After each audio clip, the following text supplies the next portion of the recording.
ejercicio consiste de, para este amplificador clase AB, pues dibujar las señales BI, BO, IC1, IC2, BC1, BC2 y B0, ¿cierto?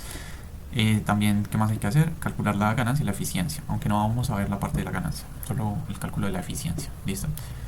Bueno, a calcular los valores aquí que corresponden, digamos, con la forma de las señales, los máximos, pues, y mínimos, si es el caso, ¿listo? Bueno, este amplificador que vemos acá se llama push-pull, ¿sí?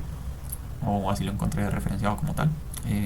Pues, digamos que hace uso de acoples por transformador, ¿sí? Y pues de circuitos resonantes como tal. Listo, entonces ¿cómo funciona? Vamos a empezar a mirar cómo funciona para dibujar las señales. La señal de entrada vamos a suponer que es esta BI, ¿sí? Esta BI. Obviamente él es un amplificador lineal porque es clase AB, por lo tanto pues la entrada tiene que ser senoidal, no puede ser, digamos, cuadrado de ninguna otra forma. ¿Listo? Entonces se propone esta señal de entrada inicialmente. Durante el semiciclo positivo, entonces ¿qué va a pasar? El semiciclo positivo, pues obviamente el más va a estar acá sobre el punto y el menos va a estar acá. Entonces ¿qué pasa? Digamos que eso hace que acá se refleje también el más en este punto y acá en este punto. Pero si nos fijamos, entonces el más de este punto está polarizando o está poniendo pues ese voltaje de entrada sobre la base de Q1, y eso va a hacer que nos conduzca una corriente IC1 que ya vamos a detallar. ¿Listo? Ahora este más también me pone, este punto también me pone este más acá inicialmente, ¿no? Todo esto es durante el semiciclo positivo únicamente. Entonces aquí tengo un más, pero el menos, ¿dónde está? Está acá, lo que indica que estoy aplicando un voltaje negativo sobre Q2. Es decir, este transistor se va a quedar en corte durante ese semiciclo, no va a funcionar. ¿Listo? Bueno, entonces volvamos aquí a Q1 ya para mirar a detalle. Entonces, ¿qué pasa? Entonces ponemos este BI acá, me polariza, o bueno, llevamos este voltaje aquí a la base de Q1. ¿Y qué sucede? A medida que ese voltaje va aumentando, ¿cierto? Él inicialmente, cuando esto está en cero, él está en corte, ¿cierto? Obviamente, ¿cierto? Él está en corte, o sea, está acá el punto de operación, donde el voltaje BCE es aproximadamente 0, ¿sí? Perdón, es aproximadamente BCC y la corriente es aproximadamente 0, ¿sí? Entonces, es lo que vemos acá. BCE inicialmente, entonces, está en corte, aproximadamente el voltaje es BCC, la corriente es aproximadamente 0. Él empieza a aumentar, ¿sí? A medida que él aumenta, entonces, ¿qué pasa? Empezamos a polarizar este transistor y empieza a fluir una corriente. Como este voltaje es cambiante, pues la corriente también es cambiante. Empieza a aumentar más o menos con la misma forma de BI, ¿sí? Que es senoidal. Empieza a aumentar la corriente. ¿Y qué sucede acá? En el voltaje empieza a disminuir el voltaje. ¿Por qué? Porque el punto de operación estaba acá, inicialmente en 0, empezó a aumentar BI, por lo tanto empezó a aumentar la corriente IC1, se empieza a desplazar así el punto de operación, ¿cierto? Entonces, fíjense que el eje aquí vertical es IC y el eje horizontal es BC, ¿cierto? Entonces, estaba acá, ¿cierto? En corte, empezó a aumentar BI, o sea, empezó a haber corriente IC, se empezó a mover esto, empezó a disminuir el voltaje BCE. ¿Hasta dónde? Hasta que llegó a saturación. Entonces, en saturación, obviamente el mínimo voltaje que puede haber pues está definido en el datasheet. Aquí nos dicen que es 2 voltios. Entonces, lo máximo a lo que él llegó entonces fue 2 voltios, ¿sí? Que sería el voltaje de saturación. Y a la corriente máxima, entonces al pico de corriente, ¿sí? Entonces, es lo que vemos acá. Empezó a aumentar BI, empezó a aumentar la corriente, acá, porque aquí en la recta pues va para arriba, ¿cierto? Empezó a disminuir BCE, que inicialmente estaba en corte, hasta el voltaje de saturación, que es acá, ¿sí? Y aquí sería, digamos, el punto máximo. Y aquí ya empieza a bajar. Entonces BI ya empezó a bajar otra vez. Por lo tanto, ¿qué pasa? La corriente IC empieza a disminuir también, ¿cierto? Entonces se empieza a devolver, es esto. Y el voltaje vuelve a aumentar, vuelve a empezar a aumentar. ¿Y hasta dónde aumenta? Hasta BCC, ¿cierto? Que es como que hasta que vuelve a estar en corte, ¿sí? El transistor ya vuelve a estar en corte, que sería más o menos aquí pues cuando BI ya es 0, ¿sí? Bueno, de hecho sería 0.7, que es como el mínimo voltaje con el que pues se polariza un transistor como tal, pero podemos decir que es 0 aquí para efectos prácticos. ¿Listo? Ahora, ¿qué pasa cuando ya entramos al semiciclo negativo? En el semiciclo negativo dijimos que aquí hay un menos, ¿sí? Aquí hay un más, entonces polarizamos este Q2, este Q1, ahora aquí tiene un menos en la base, por lo tanto él se va a quedar ahí en corte, ¿sí? O sea, Q1 ya se queda como está, como quedó aquí cuando llegó a 0 durante el semiciclo negativo. Se queda en corte, perdón, por lo tanto queda en BCC, la corriente queda pues prácticamente en 0. Y va a empezar a trabajar el otro, de la misma forma que trabajó Q1.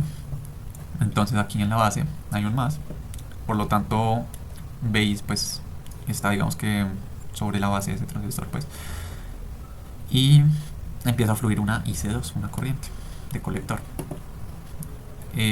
Entonces BI empieza a aumentar negativamente, ¿cierto? Empieza a aumentar, empieza también entonces a pasar una corriente IC2, ¿sí? Entonces empieza a subir IC2, lo mismo, él estaba acá, empezó a haber un voltaje sobre la base, entonces él estaba acá en BCC, ¿cierto? Pues BCE está en BCC, ¿sí? Empieza a haber un voltaje sobre la base, entonces empieza a haber una corriente IC2, empieza a subir la corriente a medida que aumenta el voltaje, bueno, aumenta negativamente el voltaje BI. ¿Hasta dónde? Hasta un voltaje de saturación, que sería este, hasta acá, ¿cierto? Que sería acá en este pico, o en este valle, pues, listo, hasta acá, y la corriente ahí es máxima. Después entonces vuelve a empezar a disminuir negativamente, pues. ¿Y qué pasa? Entonces lo mismo, la corriente vuelve a empezar a bajar, ¿cierto? Vuelve a empezar a bajar y el voltaje vuelve a aumentar. ¿Hasta dónde? Hasta que llega acá, que es BCC. Listo. En ese punto, entonces pues ya cuando llega acá, pues la corriente IC es 0, pues el voltaje es aproximadamente BCC, no sé qué hay. Y así se repite sucesivamente, pues el proceso. ¿Listo? Bien. Ahora, ¿qué pasa? Que esto está acoplado aquí a un circuito resonante por medio de este transformador. Entonces, vamos a analizarlo con las corrientes. ¿Listo? Entonces, primer semiciclo de BI, funciona Q1, existe esta corriente, ¿cierto? Después esto es 0, y este voltaje BCE se comporta así. Está en BCC, va para abajo hasta de saturación y vuelve a subir. Listo, eso durante el semiciclo no positivo. Entonces vamos a analizarlo acá. Durante el semiciclo positivo hay una corriente IC1, ¿sí? Porque está trabajando Q1. Entonces la corriente viene así tan, ¿cierto? Entonces, ¿qué sucede? Pillen que acá el punto está a este lado. Entonces, la forma en la que podemos verlo, o bueno, en la que la veo personalmente, es la siguiente. La corriente viene así, ¿cierto? IC1. Entonces, ella pasa primero por la bobina y después por el punto. Entonces, para salir, ¿qué pasa? Es lo contrario. Bobina, punto. Entonces, para salir es punto, bobina. Entonces, punto, bobina y sale. Entonces, viene así. Entonces, repito. Bobina, punto, sigue, ¿cierto? Entonces, aquí, al otro lado sería punto, bobina, sigue, ¿sí? ¿Y qué podemos observar? Podemos observar que la referencia como tal del ejercicio dice que I0 va en sentido contrario, ¿sí? O sea, está en contrafase con esa corriente que acabamos de analizar, que salía por acá. ¿Eso qué quiere decir? Que a la salida voy a dibujarla con 180 grados de desfase respecto pues, a esta referencia. ¿Eso qué significa? Que en vez de dibujar esta IC1 para arriba, la voy a dibujar para abajo, en contrafase. Entonces la corriente I0 de ese semiciclo iría hacia abajo, ¿sí? Ahora, vamos a analizarlo para IC2. Entonces, durante el semiciclo negativo está trabajando Q2, entonces viene una IC2 así, ¿sí? ¿Y qué pasa? Entonces, aquí va, en este sentido, entonces va punto, bobina, ¿sí?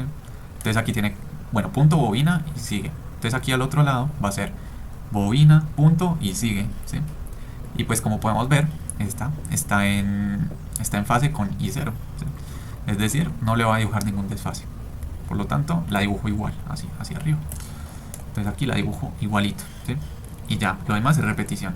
Entonces, de nuevo vuelve a activarse IC1. Entonces, esa vimos que salía así hacia abajo. Entonces, como está en contrafase con la referencia I0, pues lo dibujo con 180 grados de desfase, o sea, hacia abajo. Esta, como vimos, está en fase. Entonces, perdón, esta como vimos está en fase, entonces queda igual. Listo. Ya tendríamos I0. Y B0, como esto es un circuito resonante, está la frecuencia de resonancia, B0 tiene que estar sí o sí en fase con I0. Voltaje y corriente están en fase, ¿sí? Están en fase. B0 tiene la misma forma, exactamente la misma forma que I0. Listo. Muy bien. Ahora vamos entonces a calcular las magnitudes como tal, pues de los máximos y pues los mínimos, ¿cierto? Si es el caso de las señales.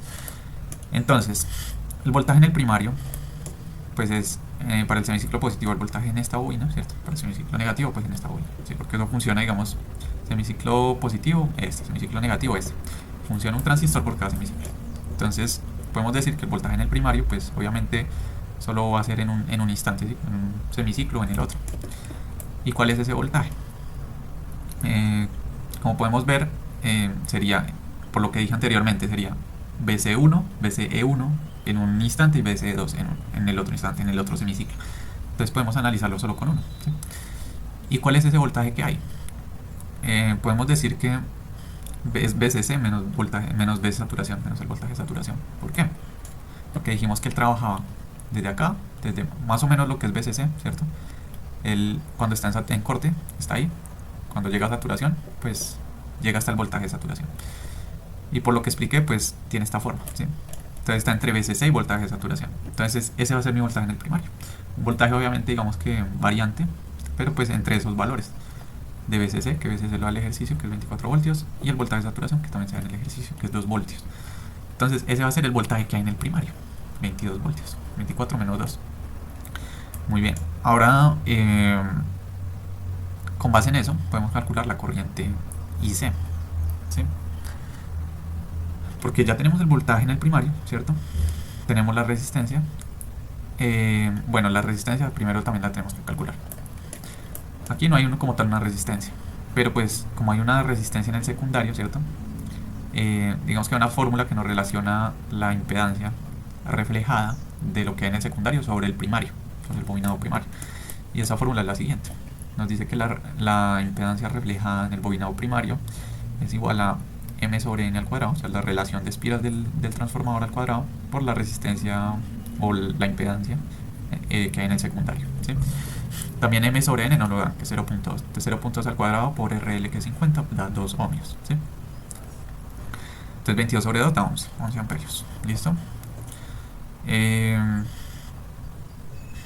Ya con eso pues tenemos digamos el pico de IC, ¿sí? Que sería 11 amperios. Que es lo que yo pongo acá. Entonces IC va a tener ese valor, 11 amperios.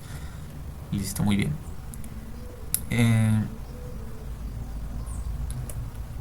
La corriente sobre el secundario, entonces recordemos que la corriente en el primario sobre la corriente en el secundario es N sobre M, ¿sí? Entonces si despejamos la corriente en el secundario, pues no, que nos queda esto, M sobre N por la corriente en el primario, ¿sí? La corriente en el primario ya vimos que era 11 amperios, M sobre N 0.2, eso ya nos da la corriente en el secundario, que sería este pico de acá, 2.2 amperios, ¿sí? Y por último, entonces, ya teniendo corriente en el secundario, podemos calcular el voltaje pues ya en la carga, la salida, ¿sí? Quedaría pues en el secundario también, quedaría este. Corriente por ley de Ohm, bueno, todo esto ha sido ley de Ohm, pues, de hecho. Entonces, corriente en el secundario por la resistencia de carga, que es RL, que son 50 ohmios, y eso da 110 voltios. Listo, con eso pues ya tendríamos todos los valores de acá, ¿sí? ¿Qué más faltaría? Faltaría calcular la ganancia, que esa la vamos a dejar pendiente, y la eficiencia. La eficiencia, como sabemos, como tal la podemos calcular como la relación entre la potencia de la carga sobre la potencia suministrada por la fuente. Recordemos que la potencia de la carga es voltaje al cuadrado sobre 2RL, ¿sí? ¿Tenemos el voltaje en la carga? Sí, tenemos RL, obviamente, entonces ya podemos calcular 121 watts. La potencia suministrada por la fuente, recordemos que es BCC por IC, bueno, por IC en caso de que sea pues corriente continua, pero pues aquí como es alterna tenemos que decir por IDC, ¿sí? Recordemos que IDC es 2 veces IC sobre pi. Muchas veces se trabaja como solo IC sobre pi, pero depende porque pues en este caso como digamos que hay una IC1 y hay una IC2, ¿sí? Entonces si fuera solo IC sobre pi, estaríamos calculando solo la IDC para IC1, o sea, como si solo existiera este semiciclo IC1, pero como tenemos IC1 y IC2, entonces toca multiplicarlo por 2, porque es como si la fuente, o sea, en sí la fuente tiene que suministrar, digamos, corriente para hacer este y después para hacer este, entonces como si estuviera suministrando la corriente para hacer, digamos, una rectificación de onda completa, por decirlo así. Entonces por eso va este 2 IC sobre pi, porque son 2 semiciclos, listo. Eso da 7 amperios, entonces 24 voltios, que es la fuente, por los 7 amperios que está dando la fuente, ¿sí? Para los 2 semiciclos, entonces da 168 watts. Ahora 121, la eficiencia, pues la relación 121 sobre 168 da 0.72, más o menos la eficiencia es del 72%. Listo, de esta forma pues ya quedaría hecho este ejercicio.